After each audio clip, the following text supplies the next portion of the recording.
Okay, well, here we are. We're going to spend the next couple minutes just chatting before we really start the conversation for the evening, which is on assumptions. But, this has been kind of fun starting to do these conversations more regularly. We've gotten away from them for a while, and I just really enjoy having our conversations live so that other people can join in or see how we get along. Absolutely. And these conversations have been so wonderful. It's inspired me to do it with other people as well. And so I had a lovely conversation with a dear friend of mine in England today that we broadcast in my Facebook group. And tell me more about that. So, what did you talk about? Was it the same conversation we have here that you take over there, or how did this inspire that? So she and I were having a conversation last week. We meet once a week, and we were just having this really amazing, magnetic conversation, and it kind of morphed into things around relationships and liberation and exploring yourself and some things that she's been working on in her life. And so I said, well, I would love to take this conversation to my audience. And because I think it would be really helpful for them to hear from someone other than just me about liberating your life and what that looks like and how that is from someone who has a little bit different lifestyle than I do. And so that was kind of where that went. And so today we ended up having a conversation about liberated relationships and what that looks like. Well, and so this kind of leads into a good place for me to come in with this at the beginning of the video. I want to let our audience know that next Friday, that'd be the 27th of February. February. My gosh. The 20th. That's going to be a long way from now. I can't edit that out. Can't edit that. 27th of November. We are going to be doing a training on living an easy, liberated, and fun life, and helping you to get ready in December to go into next year, 2021, having a lot more ease and liberation and fun in your life. Yeah. And so we're going to do that free training. It'll be about a 90-minute training. We're going to do that twice on Friday. We're going to do that at 9 a.m. Pacific time, and also at 2 p.m. in the afternoon Pacific time, Pacific Standard Time. And that way, if you can't catch one, they can catch the other for those people who want to join us live. And for everybody that just can't catch it on Friday, then as long as they get registered, then they'll be able to take and get the recording. Yeah, we'll send out the replays. Yeah, we'll send out the replays. Now, I'm just about finished up with the website where people can register for that. And so what I'm going to ask you to do at this point is go on down in the description, in the box there, the description will have for you what'd you do, Kat? Oh, it said click here because it looked like there was a comment. So I guess we'll just do that. There we go. All right. Okay. And so down there in the description box is a place where you can sign up on our email list. And so get signed up on the email list. I'll be sending out the link to get registered for Friday's event. And so that anybody who wants to join us live, they can do that. If you can't join us live, then you can register and we'll send out the recordings, because I do not send the recording out to everybody on the email list. I send it out to only the people who really want it. Absolutely. But that's going to be a great time, a great training. We got some wonderful information to go over about how to live your life in a way that's what we call an ELF life. That's easy, liberated, and fun. And so we're really looking forward to doing this training. It's something that we have been planning for a couple months. Yeah. And so we're excited about that. But, what's for dinner tonight? What do you mean, what's for dinner tonight? I don't have anything planned. We mean you don't have anything planned. Seems like this is going on now for the last couple of weeks where you don't have anything planned for dinner. Yeah. Why do I have to have everything planned for dinner? Why can't you plan something for dinner? Well, I just kind of assume that you're going to take care of dinner. Why would you assume that? Because I'm a woman? No, I just I guess it's just something that you're supposed to do. Well, and again, it's like, why would I be the one? Well, I guess it's one of those things like when my first wife and I first got married, that she, after about a month, she's starting to get all stressed out and upset. Mm-hmm. And I couldn't figure out what was going on. Okay. And she wasn't much of a communicator. She just shut down, you know? Mm-hmm. And, but finally, when I got her to telling me what was going on, Mm-hmm. she says, well, you don't lock the doors at night. Oh. Yeah, it's like, excuse me? I mean, so? And then she says, and you don't ever just take the trash out. You know, and yeah. And that was the first time in my life that I came to understand that in relationships, Mm-hmm. people have these stereotypes and they have these assumptions that get made that, you know, you're supposed to do this. Mm-hmm. It's not ever something that gets communicated about. Right. And it's not ever something that there's an agreement about. Mm-hmm. And, you know, and last week, and this is how this conversation came about, is that here this last week, you know, I did that exactly that. I asked you about dinner. And then, you know, it was kind of like, you said, well, I don't have anything planned. Mm-hmm. And, you know, I didn't say anything. I didn't like noticeably get upset at you or anything. But down inside of me, I was kind of upset. Really?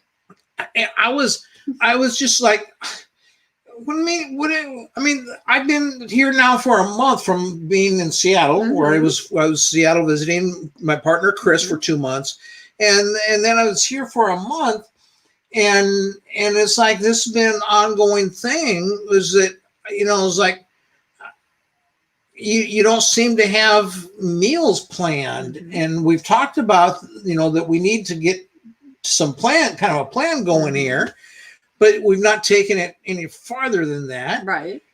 And so then, you know, I just figured, well, until we have this all planned out, then it's your job. Ah. You know, and to see, the thing is that like before I left for Seattle, Mm-hmm. I mean, you weren't going off to work.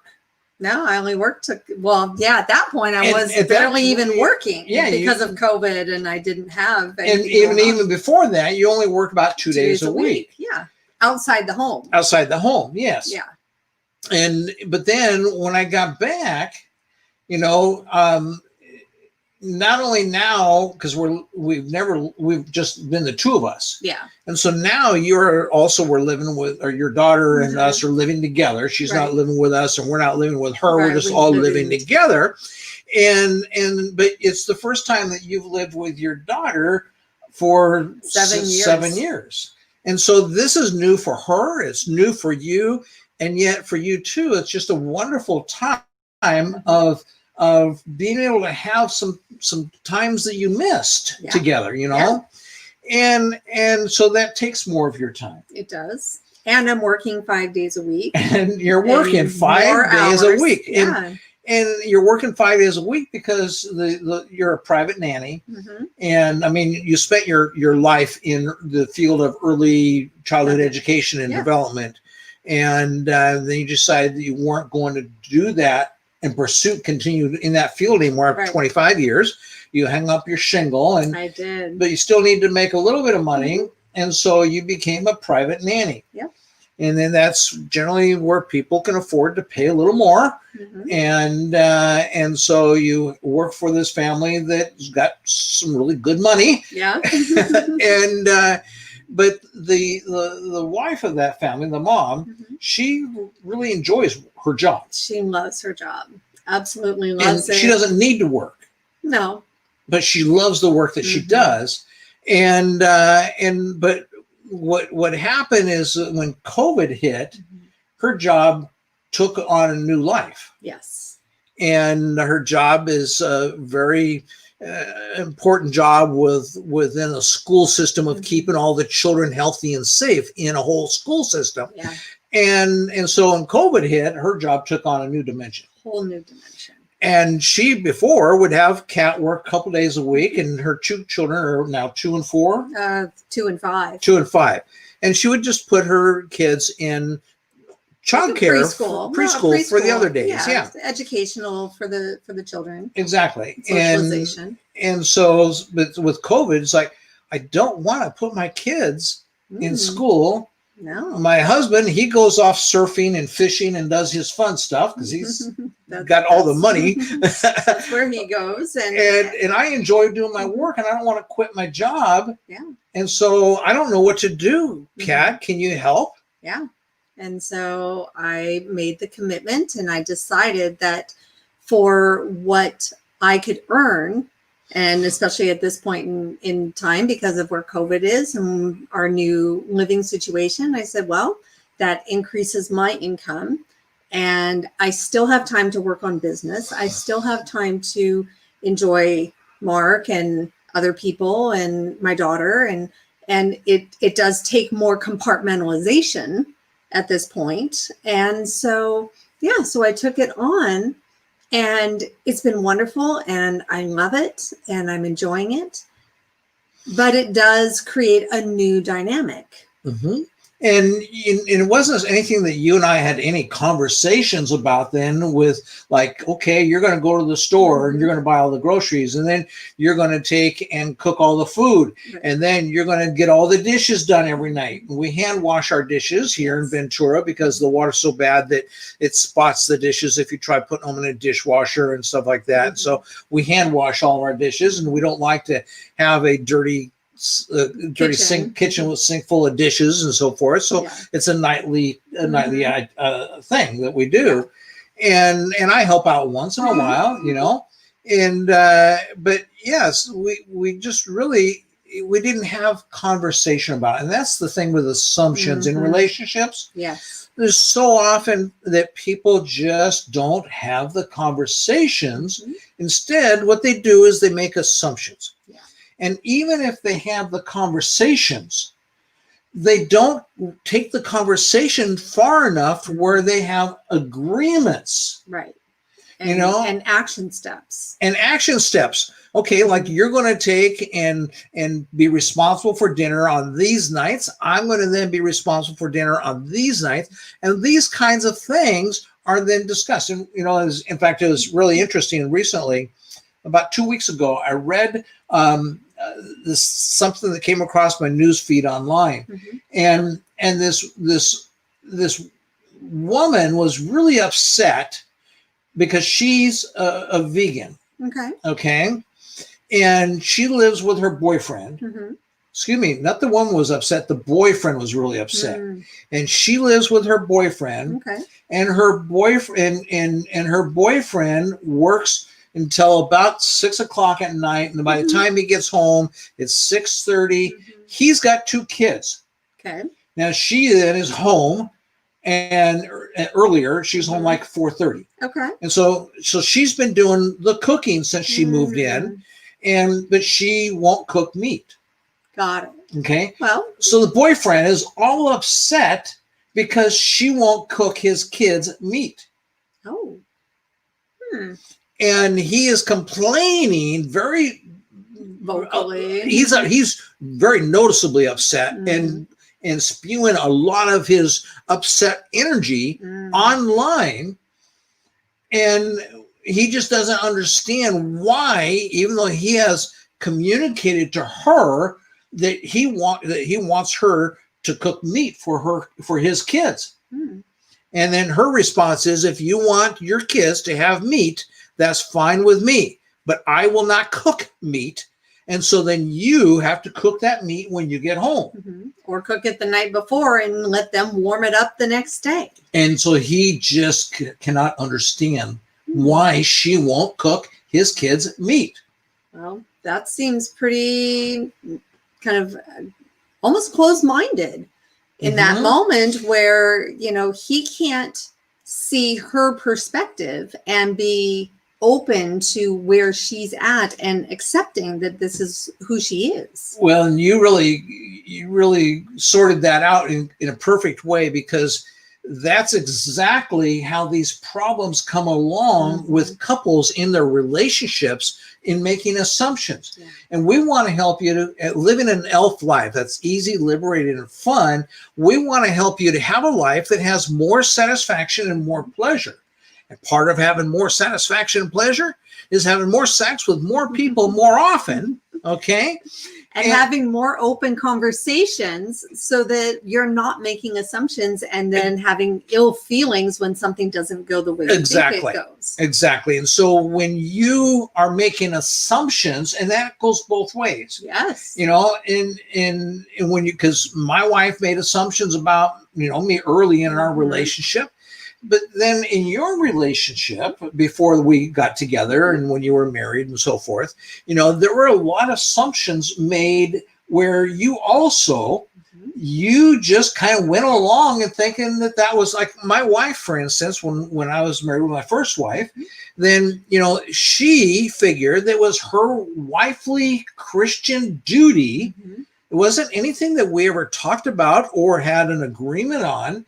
But she then just made this assumption on her own that it was her wifely Christian duty to have sex with me 3 times a week so I wouldn't feel like needing to stray away. And so even though she hated having sex with me for 10 to 15 minutes 3 times a week, okay, she took that on as her duty to do that. But didn't you, it wasn't about sex in your marriage, but didn't you have a lot of those same kinds of things that went on in your relationship? Where it was assumptions, but it was assumptions that you as a woman just automatically took on as well. And there was no communication or conversation and no agreements involved. Absolutely. And a lot of it was around kind of household duties. So things around shopping and cooking and cleaning and child rearing and all these different aspects that I took on, that I made the assumption that was my role. That's what I was supposed to do. That's what being a good wife and a good mother and all those things that are, shown in the movies and the TV and kind of shoved into your psyche from all aspects of society. Then without having conversation with the person I was married with and the person I was trying to live with, I took those on and they were never challenged. And another thing going back to my first marriage is that my wife started to, after a couple of years, started to feel like really bad, and it hurt her self-image and her self-esteem because she did not feel like she was cleaning the we lived in an apartment at the time, and she did not feel like she was cleaning the apartment up to my standards, because I got pretty high standards for my cleanliness. Okay. And so she didn't feel like she was living up to those standards. Now, after a while, again, these things took time with her. I kept trying to figure out what's going on, what's wrong, and how come you won't tell me? And it finally came out that she felt that she just wasn't able to please me and make me happy with having and keeping a house that was clean up to my standards. And so what I told her, I said, I didn't marry you to be my housekeeper, and also came into cooking, talking about cooking. And so I says, I didn't marry you to be my housekeeper or my cook. That I says, at some point we'll hire a housekeeper. And it was probably 6 months after that that we hired a housekeeper who came in once every week and took care of all the things that my wife felt like that she just wasn't being adequate in, and just crushed her self-image and her self-esteem. But again, the roles that we take on as a man, as a woman, and they're all based on assumptions. they're not based on communication and conversations and agreements and trying to have an equal relationship, right? Which was something then that became very important when we got together. For you, it was very important for you. It really was. And for me, it was just something that was like, well, of course we're going to have an equal relationship, and because for you, you were just kind of a little tired of feeling like you were being trodden upon. Yeah. And I didn't feel that I was treated equitably in my marriage. And that was something when I decided to end that relationship and move into something else, that I kind of made that commitment to myself, that was something really important for me to have and experience with another partner. And so I just want to say again that we want to help you to have more satisfaction and pleasure in your life. We want to help you to have more sex with more people more often. Now, if I have all of these things going on where I'm assuming her to do all the cooking and the cleaning and the housekeeping and the shopping and all these kinds of things, now she'll fall right into place with that role, because that's what women do in our society, and she won't take and get upset at me or anything of that nature. She'll just like fall right into it. But then, eventually I would start to become resentful. Well, but then as you fall into that, that's going to impact the sex life that we have, and not only the sex life that we have together, so that it takes away from the satisfaction and pleasure that we both have in life, but it also is going to impact the sex life that we have outside of between you and I, the sex that we have with friends. That's right. Because you're not going to be as interested in making connections with other people when your connection with me isn't where it needs to be. That's very true.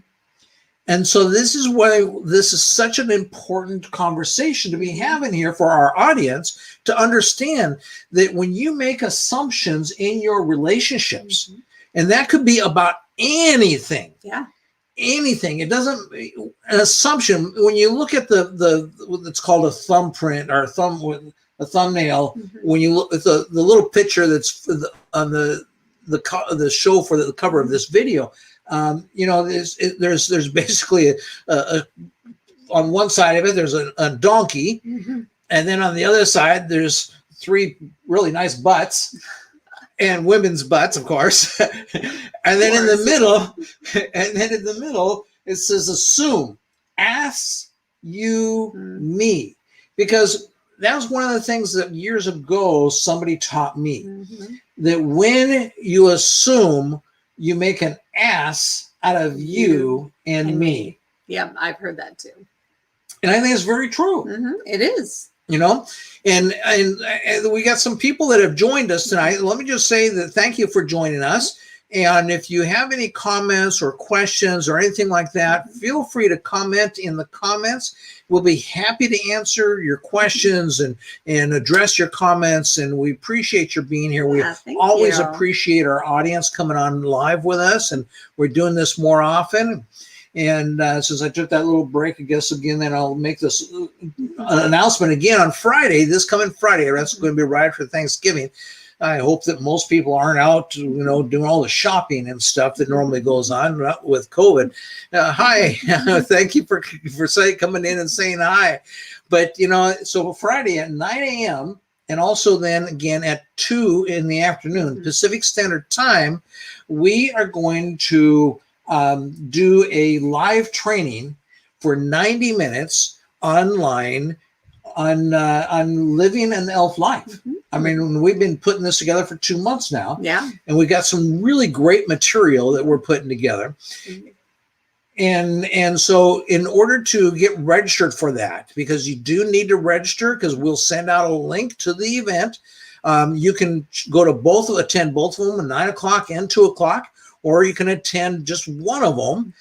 The material we prepared is the same for both events. Absolutely. But since it's live, it's likely to be a little different on each event. And then if you can't make either event, if you register, then we'll send you the recording. That's right. And so I'm just now finishing up. I'm actually a little running late on getting this done, but I'm just now finishing up the it's a web page that I have to build for the registration. And to be honest with you, this is all new to me. I'm doing this for the first time ever on creating a web page like this and such. And so that's why it's taking me a little longer, but I will have that done here in the next day or two. And so for you to be able to register, then click on down there in the description. There is a link to our email, or not our email, excuse me. There's a link to our email, but there's a link to our newsletter. And so click on that link and subscribe to our newsletter. As long as you are subscribed to that newsletter, then as soon as I get this all finished up, this website, so probably on Monday or Tuesday, I'll be sending out an email to our subscribers, letting them know to come on over if you want to join us for this training on living an elf life. Then come on over and get registered. And so that'll go out on Monday or Tuesday. And then I'll probably put it out once more, maybe on Thanksgiving Day, so that anybody who wants to register and get registered for it can do that. And then people will join us on Friday for our trainings. Yeah. Hey, we got a second person. Welcome. So glad you're here. And so then what else have you learned from your experience about assumptions, how it makes you feel, and how it's been different in our relationship? Because you're still not the communicator that I am. But I think that because I am the communicator, then it's more natural for us to then talk about these things. Well, I agree. And that's certainly one of my growth areas is communication and being vulnerable and opening up when I'm feeling something, if I'm feeling it's something that isn't fair or something that I'm struggling with or something that I think I'm either making an assumption about or he's making an assumption about, to be able to bring that to him and say, hey, can we have a conversation about whatever the topic is? And, I think it's something that maybe we just need to explore a little bit. And this is something that I think maybe we need to talk about.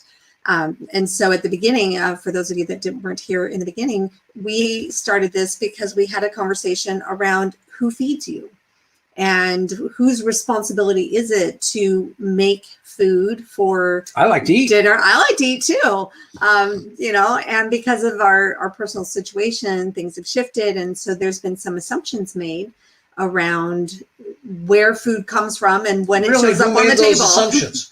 Honestly, I think we both did. Yeah, I guess we did. We both I did. really do. I think it was on both sides. And, you had particular assumptions. I had particular assumptions. Yes, right now this is live. So welcome. If you have a question or a comment, we welcome you to join our conversation. I can't quite read. Is that dude? Yep, Duderino. Okay. Excellent. So come join our conversation. We do this several times a week, every Monday night at between 8 and 8:30. I do a weekly update on just some transitions that I'm making in my life. Kat doesn't usually join me for those, but then several times a week, at least one time a week, we try to have a conversation where we're doing it live online like this. And we talk about really how to take and live an ethical and consensual non-monogamous life where you thrive in. And that's a life, we call it an elf life. And that's easy, liberated and fun. Now, the conversation we had about a week ago now, we talked a lot about that. So go back and look at the video from a week ago. That was about relationship rules. Relationship rules. Yes. And because, people have all kinds of ways that they do relationships, but oftentimes they're done on default, on autopilot. And it certainly is the case with making assumptions. Absolutely. Most assumptions are made because that we just default to that, Yeah. not because we are really intentional about it. Exactly. And when you and I got together, after about 6 months into the relationship, then you started to pick up on me something that I had never even realized myself.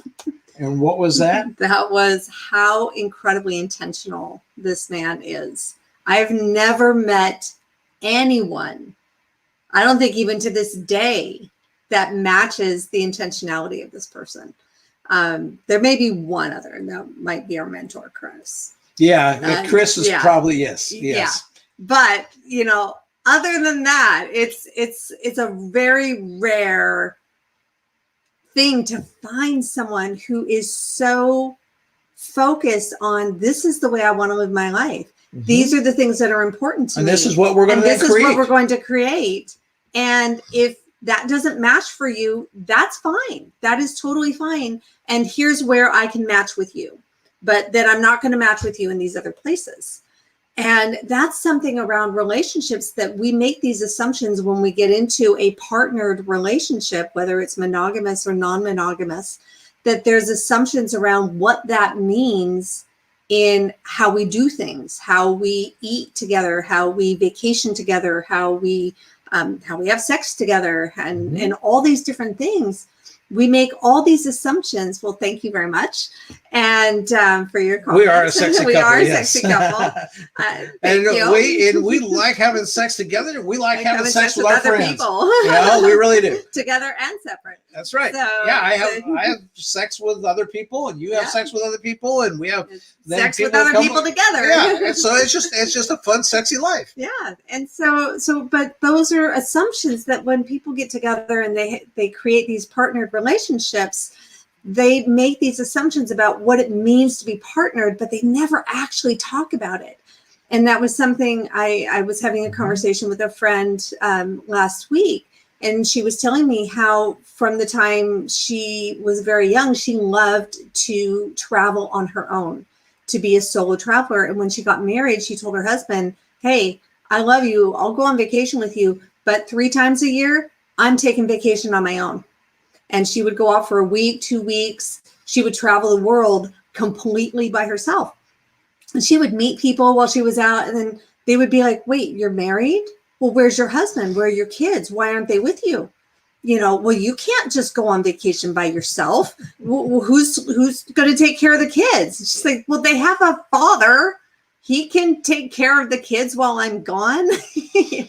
And again, it's all these assumptions. The assumptions in our default of our society, how they just automatically default to these things. Yes. And that's what a monogamy is. When I got married, I just, when I met my to-be wife, it was just assumed that we were going to live in monogamy. There was no other. Same here. There was no other discussion about anything else. Didn't know anything else. And subsequently, we tried monogamy and we were miserable.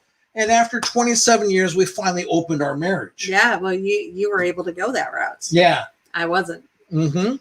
And that was not even something I even knew about. And I also realized there was no way that my former husband would have even considered that.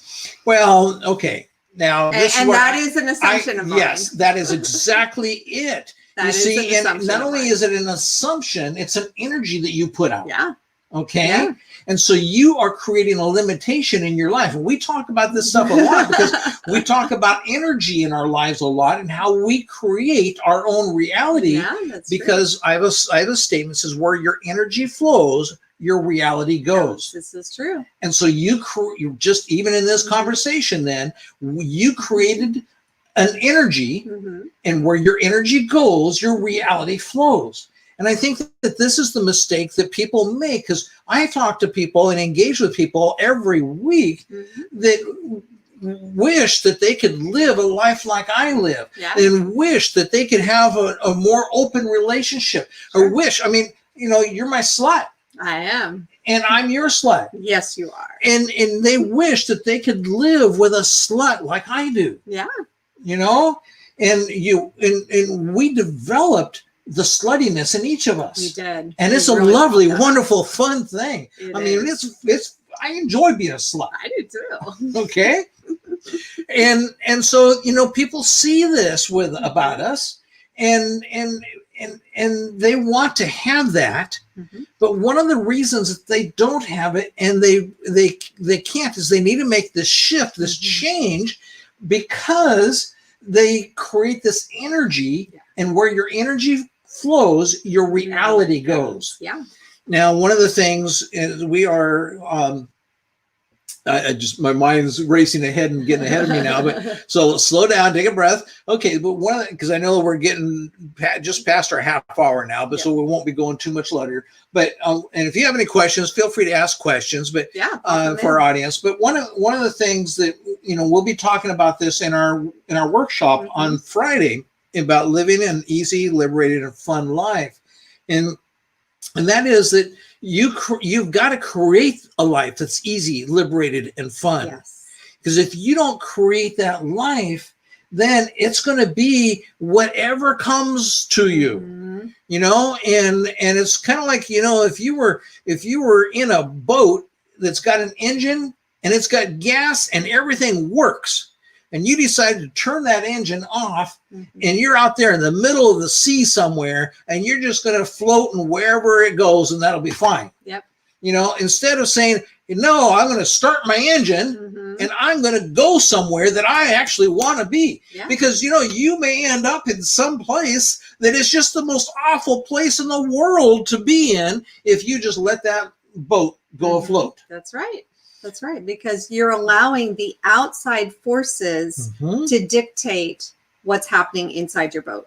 That's right. And we all have an engine to direct and guide the boat where we want it to go. That's right. We do. And so often, and a big part of that engine that I started to talk to Kat about this the very first week, I think, that we got together, and you didn't really agree with me on things. I wasn't there yet. That's right. And so it took her 2 years to get there. And, you know, it was no big deal that she wasn't there.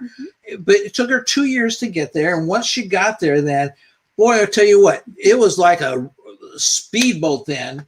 And it's been great since then, because I have a running mate and we're able to run together now. You know, and it's just constant process of growth for each of us in this whole area about how to create this energy in our life so that we can live the life that we want to live. Absolutely. And once we got kind of into that flow, then because people attract other people to them, it's what we call the magic of the magnetic energy that's within us. And that magic is that, like a magnet, because we're all, we'll talk more about this on Friday, but we're all born with magnetic energy in our DNA. But because we want to take and live a typical life, or our parents want us to live a typical life, then we end up learning how to conform, and we cover our magnetism up. And when we cover that magnetism up, then it's like we don't even know it's there ourselves. And what that magnetic energy does is it works like a magnet in our lives to pull us in the direction of the things in our life that are going to give us more satisfaction and more pleasure. And it pushes away from us the things that are going to take away from the satisfaction. It's the people, the things, and the opportunities that are either being pulled to us or pushed away from us. But because the magnetic energy is all covered up, then it's like that boat that is sitting out there that's got an engine, but it doesn't start the engine, and it's just floating around, and then wherever it's going to go, it's going to go. That's right. And it's kind of funny in this conversation because I never came up with that boat analogy before. No, it's a great analogy. I love it. I love it. And you guys would be the first to hear it. And that's how things happen between us. We just have this magical energy. And we get into these conversations, and that's why I've said to her, I says, you know, we really need to start having more conversations open in front of an audience. So you can see it as well. And not only see, that this is the energy that we create together. This is the life we create together, that we're real people. We're real transparent people, that, we're not perfect bodies. We're not, PhDs, but we have an amazing connection because we open our minds, we open our hearts, and we're authentic and real with ourselves and with each other. And we've learned the value of intentionality. And that is one of the biggest keys that this man has taught me. We are real and we're not perfect. And so did I ever get upset? Maybe once or twice. I don't get upset very often. No, he really doesn't. But sure, this past week I got upset and it hung around for about a day. Mm-hmm. And one of the things that when we first had our first big fights, mm-hmm. then my way of dealing with those things was just to leave and shut down. Yeah, he would walk out the door. Yeah, and just shut down, mm-hmm. leaving you there because you don't know what's going on, and there's no conversation, no communication at all that can take place, and leaving you there in tears. Mm-hmm. And so one of the things that I did is I realized that, okay, that's not a good way to really handle things. Shutting down, walking away, walking out. That's not the way to deal with things. No. If you need a break, then you communicate that and say, mm-hmm. I'm feeling really heated in this conversation and I want to take a step back so mm-hmm. that I can regroup, because I don't want to do something or say something that I might regret or that might take us into a direction that we don't want to go. But then I definitely want us to have this conversation. I don't want to just sweep it under the rug, because that's what happened in my first marriage. Yeah. That's all that ever happened, is you just got swept under the rug. Yeah. But it's, again, that communication to be able to say, yes, I need a break and I am going to step out. But you communicate that so your partner can say, okay, we're just going to table this for an hour, a day, whatever it is. And then we'll be able to regroup, come back to it, and continue moving forward. Mm-hmm. But to just be in that moment and then shut down, walk out the door with no communication, with no conversation, it leaves everything hanging in such a way that it's very unsettling, and it doesn't really leave it makes it harder to come back together. And so again, there are ways that we can do things individually mm-hmm. that are going to increase the satisfaction and pleasure in our life. Mm-hmm. And when there's things that we do individually that don't increase the satisfaction and pleasure in life, then we got to change something so we can. Right. That's right. And so that was where I learned, mm-hmm. and I made then a promise to you that I wouldn't walk out on you again like that. That's right. And he hasn't. And we then had conversation about how to develop better and healthier ways to deal with things. Yeah.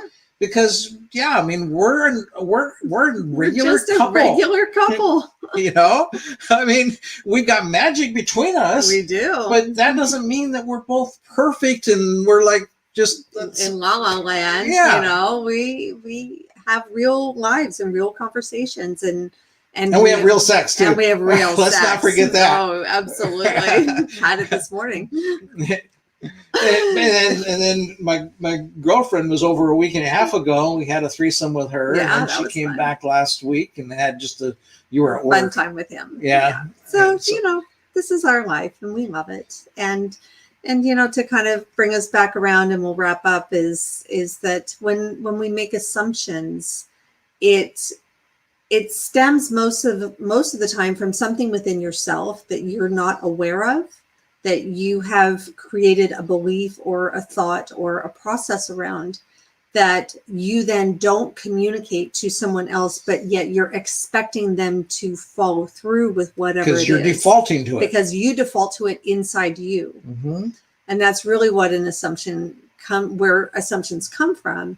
And the way to move beyond that is to really just start having open conversations about anything and everything in your life with your partner or partners. And people aren't always, they don't find it's easy to have conversations. But the thing is that you just got to have them anyway. Yeah. And that's how I became the communicator I am today, is that I just kept chipping away at it. Mm-hmm. And I mean, I wasn't born a talkative person. I was, in fact, all the way through high school and college. I didn't want anybody to ever notice me. And look at him now. He's got thousands of views on YouTube.